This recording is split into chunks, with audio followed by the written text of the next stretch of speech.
వరంగల్ తూర్పు నియోజకవర్గంలో ఎల్లప్పుడూ పేదల పక్షపాతిగా బీఆర్ఎస్ పార్టీ పనిచేస్తూ వారికి అండగా ఉంటూ వారి సమస్యల పరిష్కారానికి కృషి చేస్తానని మాజీ ఎమ్మెల్యే నన్నపనేని నరేందర్ తెలిపారు. ప్రభుత్వం ఇటీవల చిరు వ్యాపారులపై ఎన్నడూ లేని జీవోలు ఇచ్చి కూల్చివేతలు చేపట్టిన సందర్భంగా పోచం మైదానం ప్రాంతంలో పలువురు వ్యాపార సంస్థలకు రాత్రికి రాత్రి ప్రభుత్వ అధికారులు కూల్చివేయడంతో ఇబ్బందులు పడుతున్న వారికి మాజీ ఎమ్మెల్యే నన్నపనేని నరేందర్ ఆ ప్రాంతాన్ని సందర్శించి వివరాలు అడిగి తెలుసుకున్నారు.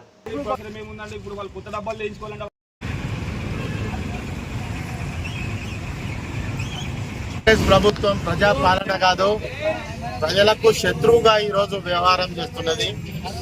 ఈరోజు వరంగల్ పోచం మైదానంలో బిఎస్ఎన్ఎల్ ఆఫీస్ పక్కన ఉన్నటువంటి సందులో పెద్దలు 45 సంవత్సరాల నుంచి ఇక్కడ వికలాంగుల కోట కింద ఆ రోజు టెలిఫోన్ తీసుకొని ఆనాడు తన యవ్వనంలో ఉన్నటువంటి జీవితాన్ని మొదలుపెట్టి నేటి వరకు కూడా దాన్నే జీవితంగా భావించుకొని అదే వృత్తిగా భావించుకొని తను చేసేటువంటి వృత్తి ఏదైతే ఉందో ఊటిన తెల్లవారుజామున ఒక దొంగల మీద దాడి చేసినట్టుగా, ఒక దేశ ద్రోహుల మీద దాడి చేసినట్టుగా ఈరోజు నిరుపేదలైనటువంటి ప్రజల మీద ఈరోజు 12 కుటుంబాల మీద ఈరోజు దాడి చేసి ఎక్కడ కూడా కనీసం నోటీసులు కూడా ఇవ్వకుండా, కనీసం మాట రూపంగా కూడా చెప్పకుండా ఈరోజు దాడి చేసే 2 కంప్యూటర్లు, అదేవిధంగా దానిలో ఉన్న ఫర్నిచర్ అంతా కూడా డ్యామేజ్ చేసి దాని ఒక్కడే కాదు ఇంకా 11 కుటుంబాలను కూడా మొత్తం కకలావికలం చేసి ఈరోజు వాళ్ళను రోడ్డు పాలన చేసినటువంటి ఈ ప్రభుత్వాన్ని ఖచ్చితంగా మేము దీని మీద పోరాడతాం. వరంగల్లో ఉన్న స్ట్రీట్ వెండర్స్ పక్షాన మీరు కనుక వెంబడబడితే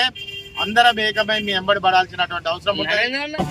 ఆ రోజు బీఆర్ఎస్ ప్రభుత్వం, ఆ రోజు కేసీఆర్ గారి నాయకత్వాన ఆ రోజున్న స్ట్రీట్ వెండర్లందరినీ ఒక గణాంక లెక్కలతోటి ఈ రోజు వాళ్ళను ఒకే వేదిక మీదకి తీసుకొచ్చి వారికి కావాల్సినటువంటి సౌకర్యాలన్నీ ఏర్పాటు చేసి వారిని ఒక మంచి జీవనోపాధి ఉండాలని చెప్పి, జీవన విధానంలో ఒక మంచి పద్ధతి ఉండాలని చెప్పి వారికి బ్యాంకింగ్ లో ఖాతాలు ఓపెన్ చేసి ఒక సిస్టమేటిక్ గా చేసినటువంటి చరిత్ర మరి కేసీఆర్ గారిది, ఆ రోజు మున్సిపల్ శాఖ మంత్రి కేటీఆర్ గారిది. కానీ ఈ రోజు ఇక్కడ ఒక వికలాంగుడని చూడకుండా మిగతా మైనార్టీ వాళ్ళు ఉన్నారు, దళితులు ఉన్నారు, అన్ని వర్గాలు ఇక్కడ దాని మీద జీవనోపాధి కొనసాగిస్తుంటే వారి మీద ఈ దాడి చేయడం ఏనియం. అధికారులు చెప్పిళ్ళు, ఇక్కడ అధికారులు వీళ్ళతో చెప్పిళ్ళంట, ఎమ్మెల్సీ గారు లెటర్ పెట్టిళ్ళు ఇక్కడ పోచమ్మలకు దారి అడ్డం ఉన్నదని చెప్పి. పోచమ్మలకు దారి అడ్డం ఉన్నదంటే 15 రోజులు ఇక్కడ వీళ్ళు దుకాణాలు బంద్ చేసుకొని ఉన్నారు.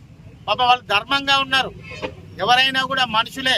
మరి ధర్మంగా 15 రోజులు పోచమ్మ గుడి గురించి బంద్ చేసుకొని ఉంటే ఈరోజు తెల్లవారుజామున ఊట వచ్చి ఈ విధంగా చేయడం అన్నది నిజంగా కూడా మీరు చరిత్రహీనులుగా మిగులుతారు.